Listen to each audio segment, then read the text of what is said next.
Pero el sacerdocio de Melquisedec era un sacerdocio totalmente que tenía todos los poderes de los otros sacerdocios.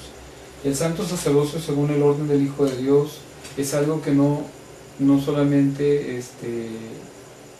existe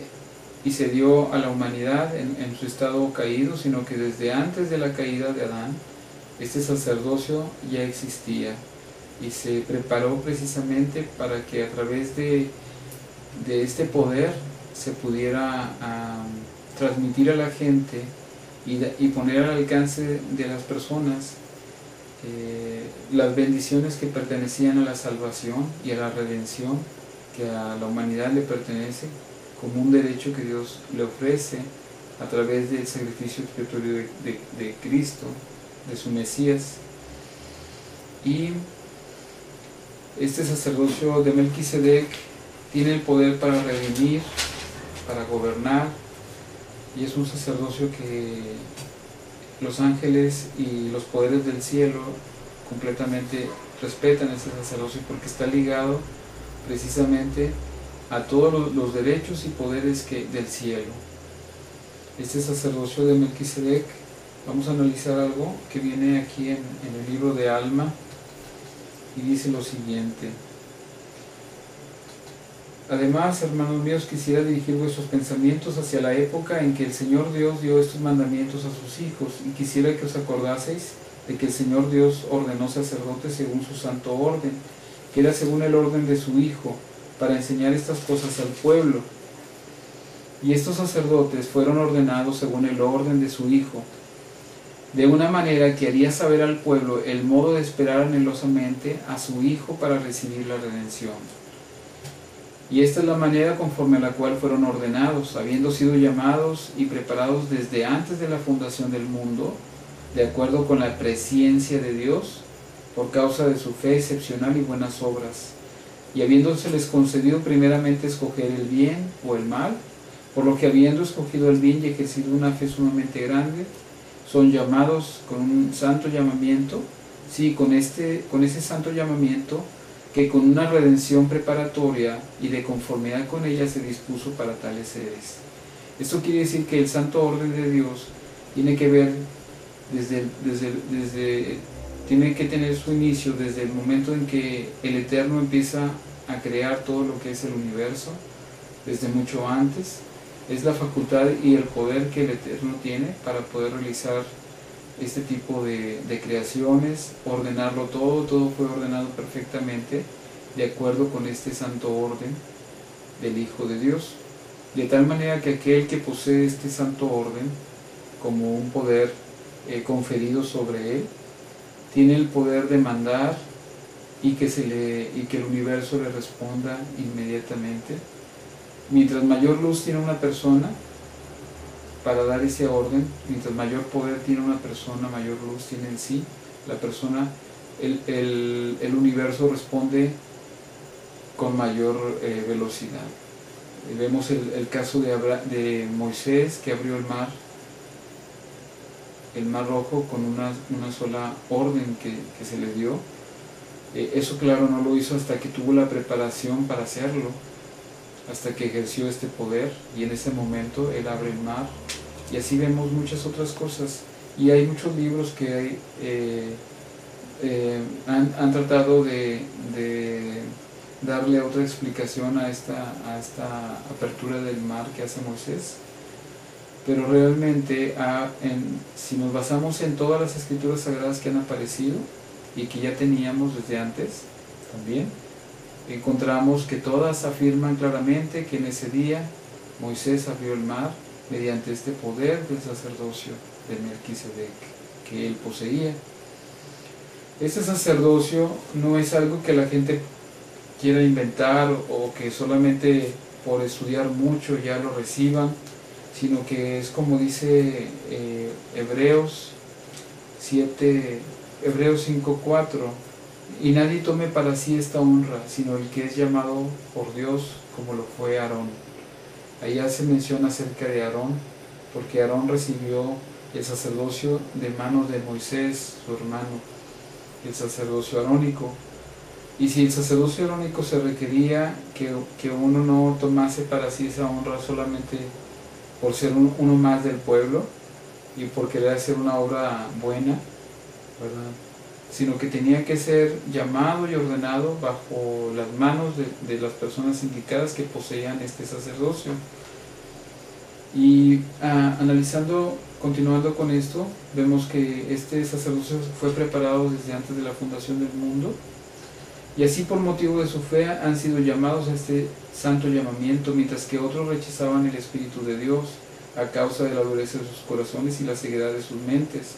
cuando de no haber sido por esto hubiesen podido tener tan grande privilegio como el de sus hermanos. En una palabra, al principio se hallaban en la misma posición que sus hermanos. Así se preparó este santo llamamiento desde la fundación del mundo para aquellos que no endurecieran sus corazones,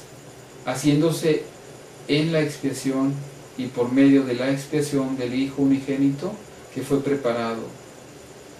Y así son llamados mediante este santo llamamiento, ordenados al sumo sacerdocio del santo orden de Dios, para enseñar sus mandamientos a los hijos de los hombres, para que también entren en su reposo. El sacerdocio de Melquisedec tiene el poder de preparar a la gente, incluso tiene la facultad y tiene de hecho el llamamiento de preparar al pueblo y santificar al pueblo. Todos los profetas poseedores de este sacerdocio de Melquisedec tenían como mira santificar a su pueblo para llevarlos a la presencia de Dios. Fue tal el caso de Moisés, cuando intenta llevar a toda la gente al monte Sinaí, y donde al parecer no estuvieron preparados, no se prepararon como Moisés les había ordenado, y cuando llegaron a unos pasos del monte Sinaí, viéndolo en llamas, se asustaron y temerosos dijeron: no, Moisés, mejor sube tú, ¿verdad?, y sube Aarón, y suban ustedes porque nosotros, y suban sus sacerdotes porque nosotros no estamos preparados. Y no pudieron soportar la presencia del Señor. Este sacerdocio de Melquisedec tiene las llaves del ministerio de ángeles, pero también tiene las llaves del conocimiento de los misterios de Dios, por lo que este sacerdocio faculta a la persona que tiene este poder, este sacerdocio, le abre el conocimiento de las llaves, el conocimiento de los misterios de Dios, y le es tan fácil para él entender una escritura como otra, y entender lo que llamamos la doctrina del sacerdocio. La doctrina del sacerdocio, que a veces muchos eruditos no pueden conciliar. Al no tener ellos el conocimiento de la doctrina del sacerdocio de Melquisedec, para ellos es muy difícil conciliar una escritura egipcia con otra escritura de otro origen. Le es muy difícil conciliar una doctrina que viene de los hindúes con otras doctrinas occidentales. Y aquí lo más importante es que las escrituras todas tienen un valor muy importante, y todas tienen una información sumamente sagrada. Muchas de ellas, hubo gente que murió por ellas para preservarlas, para que llegaran a nuestro conocimiento, y hemos notado que muchos eruditos prefieren hacer a un lado ciertas escrituras por el hecho de que no pueden ellos conciliar ciertos conocimientos. Es preciso entonces que el sacerdocio de Melquisedec opere, y que la doctrina del sacerdocio, que se destila como rocío del cielo sobre el poseedor de este sacerdocio, permita la llave, abra la llave a los misterios, y permita conciliar tan perfectamente unas escrituras con otras, y la voluntad de Dios. Eso es algo sumamente importante que tiene este sacerdocio, que permite conocer la voluntad de Dios concerniente a una u otra cosa. ¿Cuál fue la intención del Señor al declarar tal o cual cosa? ¿Cuáles fueron los hechos que llevaron a que el Señor dijera una cosa? de acuerdo con ciertas circunstancias, y en otro momento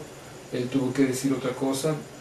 no para contradecir lo dicho anteriormente, sino para que se manifieste su intención, siempre defendiendo el reino de Dios, el reino de la luz, contra el reino de la mezcla que mucha gente ha querido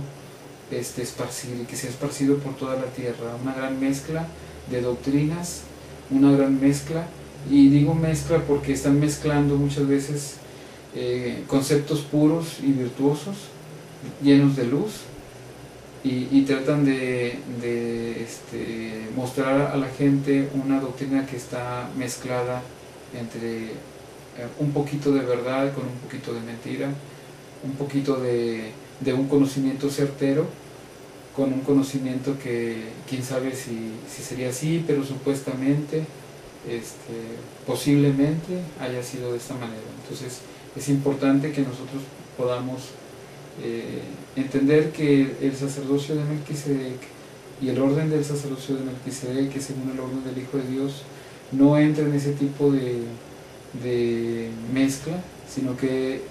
da una información completamente pura, defendiendo siempre el reino de Dios, el reino de la virtud, el reino de la paz. Nunca dice que Dios da muerte, siempre dice que Dios es vida, que Dios es luz. No puede haber una dualidad entre luz y tinieblas y afirmar que en Dios existe la luz como existen las tinieblas.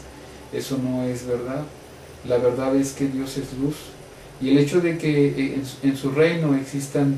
separadas la luz y las tinieblas es porque así deben de coexistir, separadas en su reino, no mezcladas como en este universo en el que ahorita generalmente nos movemos y nos desarrollamos, donde hay una gran dualidad, y claro, en las personas, conforme las personas nacen en este estado, un estado mezclado, empieza también a hacer en sus corazones esa dualidad, una lucha interna entre lo que es defender la luz y las tentaciones de las tinieblas. Pero lo más importante es que cuando las personas llegan a tener un conocimiento exacto de la luz y del porqué y de la diferencia que existe en no tener esa mezcla, los corazones cambian completamente y la persona se vuelve segura en lo que cree, se vuelve segura de sí mismo, se vuelve segura de buscar esa luz. Y recuerden que tenemos un correo que se llama escriturasagradas@hotmail.com, y también librodemelquisedec@hotmail.com para que nos manden sus comentarios. Seguiremos analizando este tema en un segmento posterior.